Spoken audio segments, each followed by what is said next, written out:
السلام علیکم ورحمۃ اللہ۔ آج کے سبق میں ہم پڑھیں گے سورہ بقرہ آیت نمبر 18، 19، 20۔ ان تین آیتوں کو پڑھیں گے کہ تجوید کے ساتھ میں ان کو کس طرح سے پڑھنا چاہیے۔ سبق کو شروع کرتے ہیں۔ اعوذ باللہ من الشیطان الرجیم، بسم اللہ الرحمن الرحیم۔ صم بکم عمی فہم لا یرجعون۔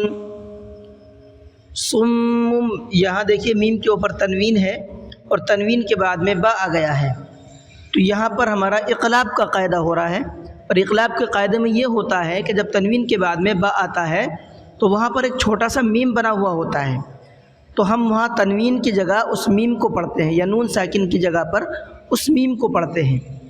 جیسے سم، یہاں سمن نہیں پڑھا میں نے بلکہ سمم پڑھا ہے، میم کی آواز یہاں پر آ رہی ہے، اور تھوڑا سا غنہ بھی کرنا ہے۔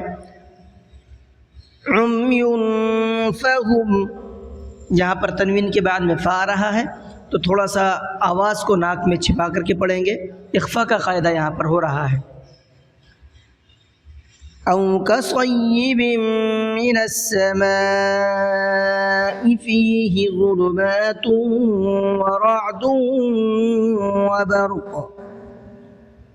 کصیب، یہاں پر تنوین کے بعد میں میم آ رہا ہے جو ادغام کا قاعدہ ہے، تو یہاں پر تھوڑا سا غنہ کر کے پڑھیں گے۔ من السماء، سما پہ بڑا مد ہے، مد متصل کا قاعدہ ہے، اس لیے اس کو 4 سے 5 الف کے برابر کھینچ کے پڑھنا ہے۔ ظلمات، یہاں پہ ادغام کا قاعدہ ہے، تنوین کے بعد میں واو آ رہا ہے تو تھوڑا سا غنہ کر کے پڑھیں گے۔ تم، ورعد، یہاں بھی سیم قاعدہ ہے۔ وبرق، یہاں دو پیش پہ ہم نے سانس توڑا ہے، تو دو پیش پہ سانس توڑتے ہیں تو وہاں پر آخری لفظ کو جزم لگا کر کے سانس توڑتے ہیں۔ یجعلون اصابعهم فی آذانهم من الصواعق۔ اصابعهم، صاد کو تھوڑا سا مبھر کے پڑھنا ہے۔ وعاہم، عین ہے یہاں پر، بیا نہیں پڑھنا، اکثر غلطی یہی کرتے ہیں کہ اصابیہم، بیہم پڑھتے ہیں اس کو، حالانکہ یہ بیہم نہیں ہے بلکہ بیعہم ہے، عین ہے۔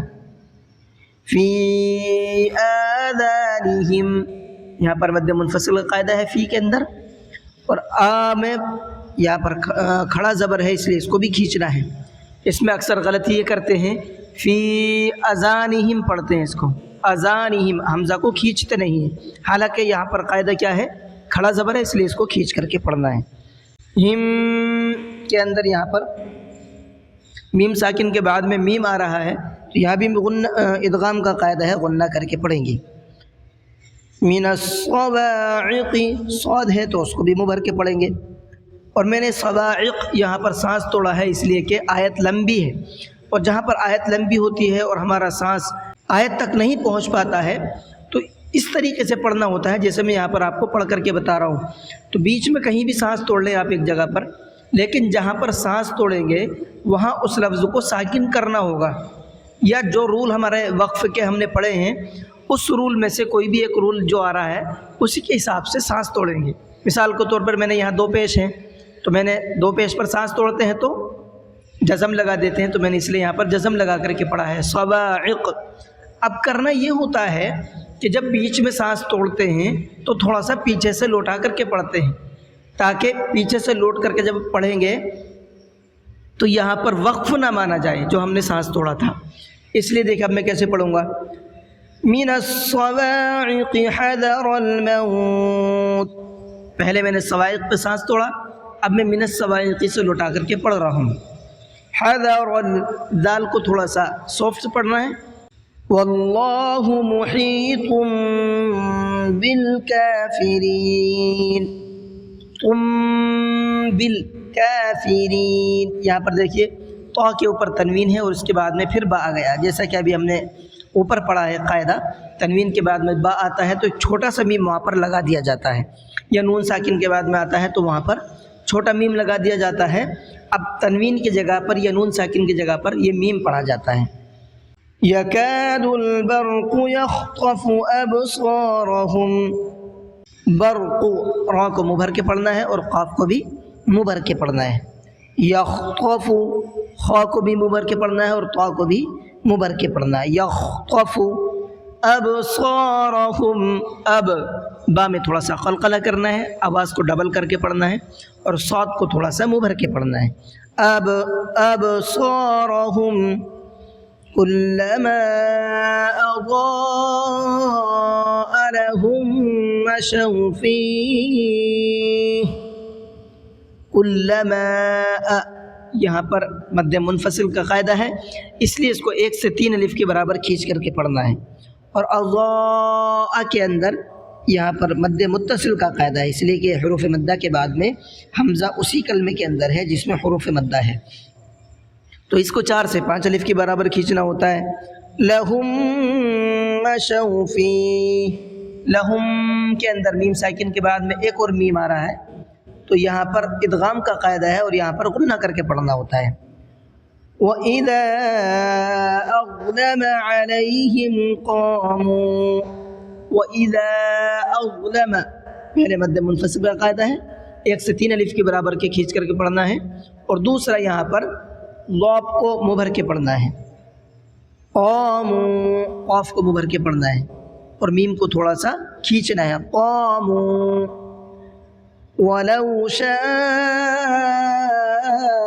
اللَّهُ لَذَهَبَ بِسَمْعِهِمْ وَأَبْصَارِهِمْ، شاء اللہ کے اندر ایک تو مد متصل کا قاعدہ ہے، اس لیے 4 سے 5 الف کے برابر کھینچ کر کے پڑھنا ہے، اور اللہ کے لام کو منہ بھر کے پڑھنا ہے، اس لیے کہ اللہ کے لام سے پہلے زبر ہے۔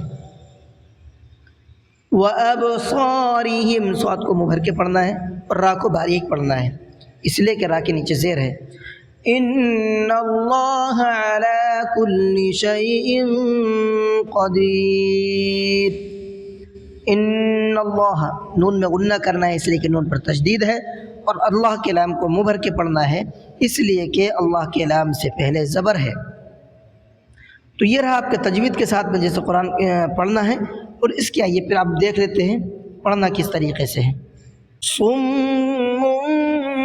بکم عمی فہم لا یرجعون، او کصیب من السماء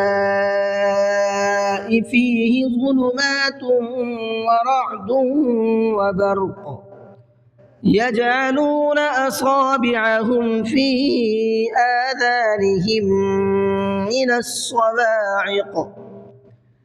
الصواعق حذر الموت والله محيط